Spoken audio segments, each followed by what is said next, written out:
What's going on, guys?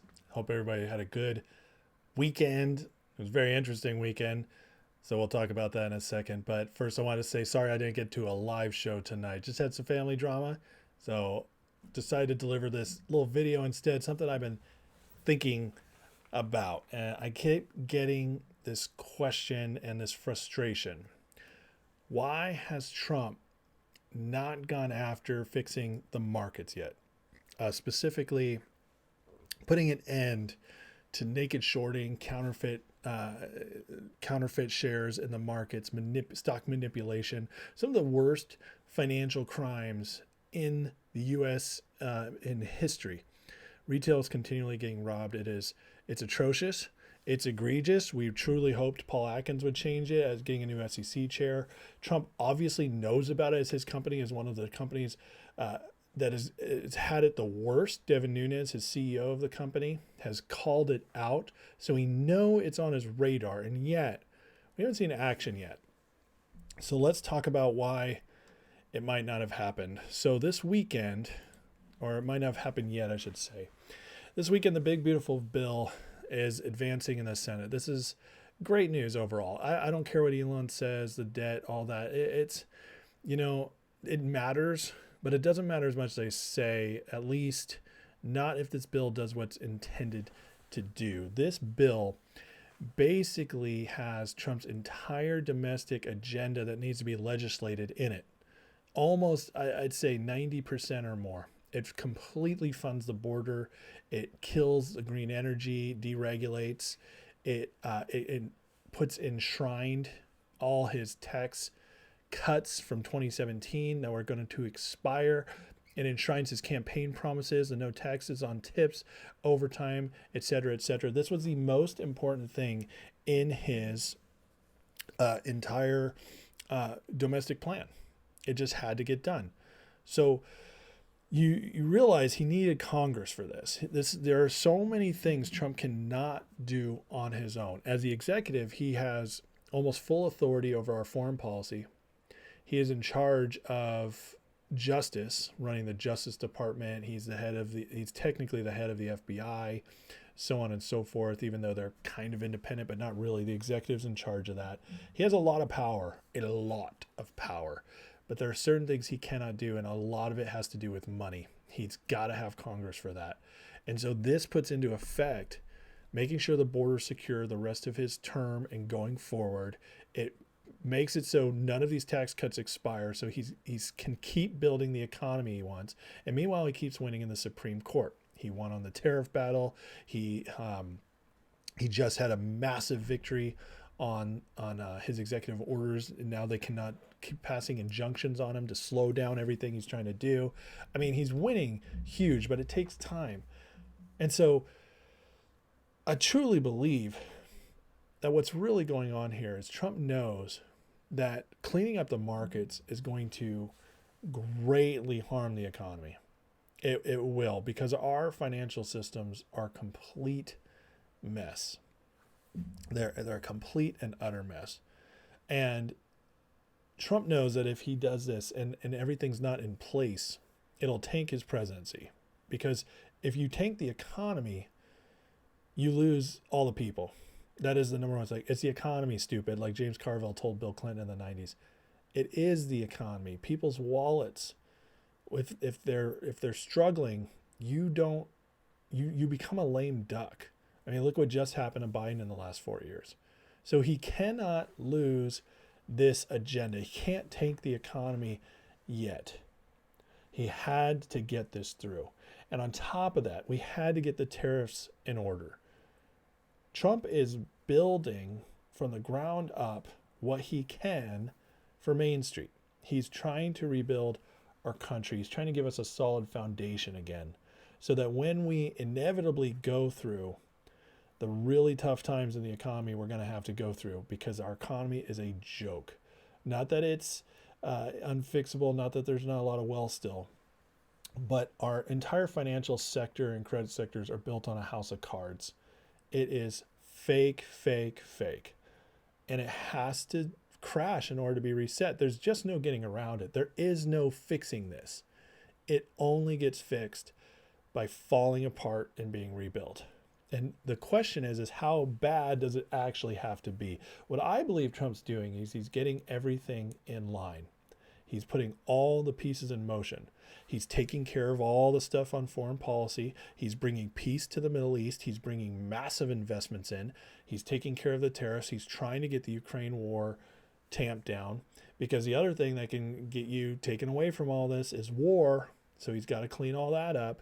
And what I see Trump doing is piece by piece, he's just getting done the biggest stuff, the stuff that has to get done. Because as much as I want,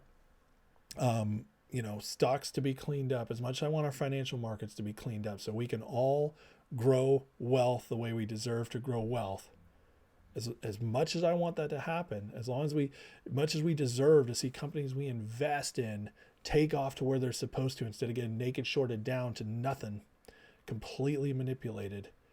People know, whether you're in GameStop, AMC, Finger Motion, DJT, you name it, we're watching our money just be robbed from us. And there's 100 other companies out there it's going through, maybe 1,000.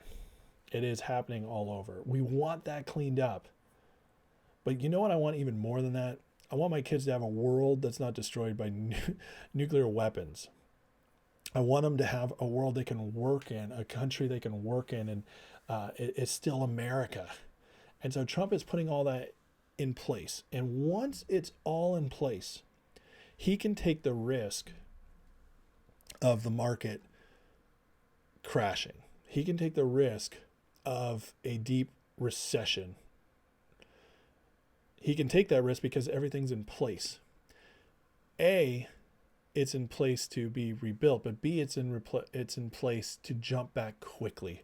And I do think that if Trump pulls this off, anything we go through will be relatively quick, anywhere from 6 to 18 months. I think it can rebound quickly. And now I have several people I know, and you guys who watch the show regularly know, like Pedro and BAM Investor. Their models, these guys are geniuses. They've been on Wall Street for 40 plus years each. They're geniuses. They know how this stuff works. And both of them have said that if this isn't handled right, it could completely destroy the financial system. Trump doesn't want it to completely destroy the financial system because, believe it or not, he does care about people's 401ks. He does care about those smart investments. He doesn't want everybody to completely lose their wealth and start from scratch. So he's going to do whatever he can to get this taken care of with as little collateral damage as possible. I just believe that. I believe that's who he is. Look at what he just did in Iran. He attacked, beautiful strike, in and out, didn't even know it happened until it was over, basically. Almost no civilian casualties, if any. Very little collateral damage, and then peace came. I think Trump wants to do the exact same thing with this. And one of the interesting things is how he keeps harping on Powell about the rates. Now, here is just Dario, who's a brilliant economist. He says that beware that if history is any guide, the moment the Fed starts cutting rates aggressively, credit spreads explode and the market goes into turmoil. Banks and Donald should be careful what they wish for. Well, isn't that interesting? We have people that say if this all unwinds, the economy crashes, the markets tank. And then we have this here, that if interest rates do start getting cut the way Donald Trump wants them to be cut, that could cause significant market turmoil.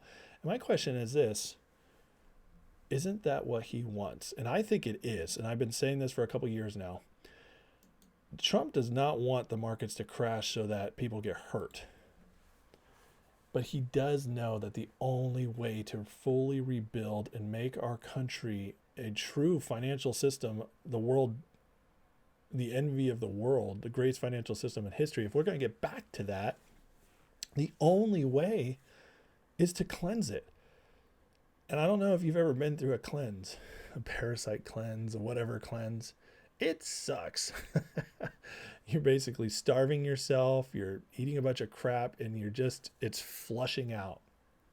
And you go through a period of weakness. Sometimes the detoxification can make you sick. it's not fun. But afterwards, you spring back with more energy than ever before, healthier, and ready to take on the world. I think that's what Trump's trying to do with this financial system. I think he is. And I think once he has everything in order, the trade deals, the big beautiful bill with all his domestic policy, the foreign policy, the border fully secured, the people deported out, which is massively going to help our economy. It already is. Look at wage growth. Once all that's in place, I think then it's time to rip the Band-Aid off on the financial markets. And that is when we can see the thing that so many in our community have been excited for. So that's my theory on that. And I feel pretty good about it. I really do. Look at this truth that Trump just put out there. He says this: for all cost-cutting Republicans, of which I'm one, remember, you still have to get reelected. Don't go too crazy. We'll make it up times 10 with growth more than ever before. Interesting. What's he saying right here? Cost-cutting Republicans. All the people freaking out that this adds to the deficit, that it's just more spending. Trump's telling them, I'm okay with that. Like, let's put good things in place, like work requirements for Medicare, which is going to save us hundreds of billions of dollars, stuff like that. Common sense alternatives. But let's not cut everything right away. We have a sick economy. We have people who rely on this money. And the thing we can do that best helps everything is just get the foundations in place. And then we'll regrow our economy into something. I think Trump knows a lot more than what he's letting on. And I really do, I believe with all my heart, actually, that he's going to steer this ship in the right direction, and we're all going to get the wins we're looking for. So that's why I believe, that's where I think we're at, and that's what I think he's waiting for everybody who's been frustrated. Anyways, you guys have a great night. I'll see you all live tomorrow as we cover what's going forward, and hopefully we see this big, beautiful bill passed by Friday, July 4th, Trump's deadline. That would be awesome. Please like, share, subscribe. God bless you guys. Have a great night.